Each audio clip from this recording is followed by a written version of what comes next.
Hello everyone, welcome to my YouTube channel Excel VBA Expert. In today's video we are going to solve SQL interview questions. Okay, तो आज की video में हम SQL के top 3 interview question we will be solving. Or these are the 3 question I have received from my one of a friend because he faced these kind of question in his recent interview. So he said let's make the video and then I thought you guys should be aware of it. So let's start to solve it. तो यहाँ पे पहला question ये है कि get the nth highest amount and agent name from the row data. इसका मतलब क्या हुआ? इसका मतलब ये हुआ, यहाँ पे मैंने एक समरी बना रखी है. I will make you understand what it is. Okay, तो now you guys can see यहाँ पे मेरे पास ये रो डेटा है. इस रो डेटा पे मुझे क्या करना है? हाईएस्ट अमाउंट निकालना है एक. उस अमाउंट टॉप 1 हाईएस्ट अमाउंट निकालना है, राइट? तो टॉप 1 में क्या होना चाहिए? तो जितने भी टॉप 1 के अमाउंट, फॉर एग्जांपल 5000 है तो 5000 मेरा क्या हुआ? टॉप 1 हुआ. ठीक है, टॉप 1 के अगेंस्ट में जितनी भी एंट्री हैं, जितनी बार भी 5000 रिपीट हो, सारी एंट्री मुझे चाहिए. Top and it does not mean कि आपको सिर्फ टॉप की एक ही एंट्री मिले, नहीं. उस पर्टिकुलर अमाउंट में जितनी भी एसोसिएट हो रखी हैं, जितनी भी रोज, वो सारी चीज़ विजिबल होनी चाहिए. ऑलराइट, जैसे ही मैं सेकंड करूं, अगर मुझे टॉप 2 चाहिए तो टॉप 2 में ऐसा नहीं कि टॉप 2 का है, टॉप 2 में फॉर एग्जांपल 4000 है तो 4000 के साथ ही 5000 भी आना चाहिए. 1 एंड 2 साथ में आए. एक अगर मैं 3 करता हूँ तो 3 में क्या होना चाहिए? 1 2 3 तीनों आए. That is the requirement we have. ठीक है, तो let's solve. So in the question I have already mention, अगर मैं इसको एग्जीक्यूट करूँ तो ये डेटा है हमारे पास, राइट? तो gate the nth highest amount and agent name. तो यहाँ पे हमें क्या करना पड़ेगा? टॉप के 3 अमाउंट्स निकालते हैं पहले. सिलेक्ट डिस्टिंक्ट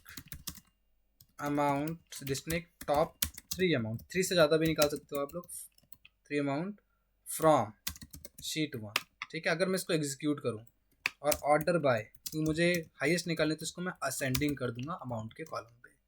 यू सी, ठीक है. अब इसी में से अगर मेरे को टॉप 1 2 करना है तो इसी पे एक और क्वेरी लिखो. Select top 1 amount from this query जो हमने लिखी है. इस क्वेरी से इसका नाम दे देते हैं ये order by amount DSC. Okay, descending.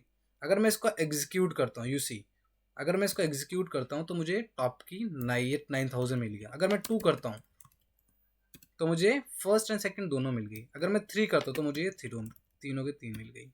अब इसके अंदर कमी क्या है? इसके अंदर अभी हमने एजेंट नेम नहीं निकाला, राइट?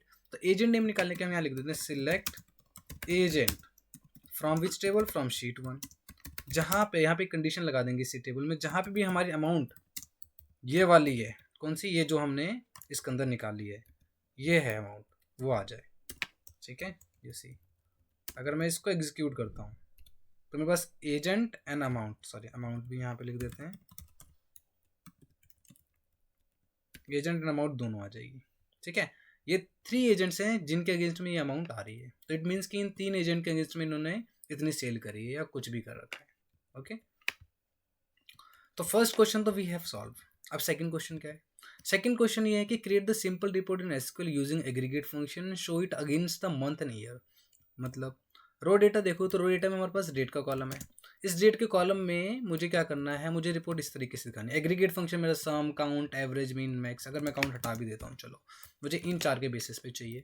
तो यहाँ पे किसके बेसिस पे चाहिए? यहाँ पे मेरे पास कोई मंथ ईयर तो है नहीं साथ में, तो मुझे इस डेट के कॉलम पे मुझे क्या करना पड़ेगा? मंथ ईयर एक साथ एक्सट्रैक्ट करना पड़ेगा और उसके अगेंस्ट में मुझे ग्रुप करके इनका एग्रीगेट फंक्शंस का यूज करके then I need to pull out some values. Okay, so let's solve it.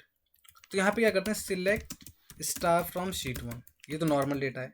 इसमें से हमें क्या चाहिए? इसमें से हमें पहले मंथ एंड ईयर को साथ में लाना है. तो फॉर्मेट डेट का कॉलम, इसके अंदर स्मॉल में नहीं होना चाहिए. अगर हमें एक्सट्रैक्ट करना है तो इसको कैप्स में करना है और वाई स्मॉल में कर देते हैं और एज डेट. ठीक है, अगर मैं इसको एग्जीक्यूट करता हूँ तो यू सी हमारे पास ये है चीज़ आ गई. अब इसके अगेंस्ट में क्या करना है? इसके अगेंस्ट में मुझे सारे एग्रीगेट फंक्शन लगा देना है. सम में क्या चाहिए? Amount as total sales. ठीक है, उसके बाद मिनिमम चाहिए, minimum amount as min sales. Okay, उसके बाद मैक्स अमाउंट चाहिए तो मैक्स के लिए amount as max amount. Alright, and after that मुझे एवरेज चाहिए तो एवरेज लिख देते हैं, अमाउंट एज एवरेज.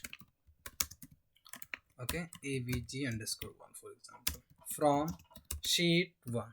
ऑलराइट, अब इससे क्या हुआ, इससे हमारा हमने सब कुछ कर लिया, बट अगर मैं इसको एग्जीक्यूट करूँगा तो अभी मुझे एरर आएगा। इसके अंदर हमने एग्रीगेट फंक्शन का यूज़ करा है बट बताया नहीं किसके अगेंस्ट में शो करना है। तो मुझे मंथ एंड ईयर के अगेंस्ट में शो करना है, तो ग्रुप बाय दिस वन। ठीक है, अगर मैं इसको एग्जीक्यूट करता हूँ तो ये सी वही सारे अमाउंट हो गए, हर एक ईयर के अगेंस्ट, हर एक मंथ एंड ईयर के अगेंस्ट में अगर आप देखोगे तो ये चीज़ आपको अमाउंट मिल जाएगी। यू सी, आप इसको कॉपी पेस्ट करके भी, कॉपी पेस्ट करके अगर यहाँ पे मैं ऐसे शो करूँ तो यू सी कि मेरे पास ये ऐसे ऐसा कुछ दिख रहा है। अगर आप इसको असेंडिंग डिसेंडिंग कर सकते हो, up to you. So this is how your reports would look like. ठीक है, तो हम एसक्यूएल के अंदर हमने क्या करा है, ये रिपोर्ट बनाई है इस तरीके से। ठीक है, इसको कंट्रोल ए और कंट्रोल सी करके हम इसको कॉपी पेस्ट अपने एक्सेल फाइल में कर सकते हैं। ऑलराइट, अब क्वेश्चन नंबर 3 करते हैं।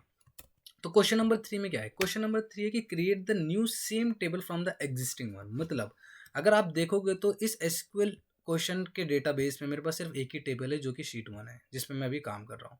अगर मैं टेबल दिखाऊं तो अगर आप इधर देखोगे so I have only one table, sheet 1।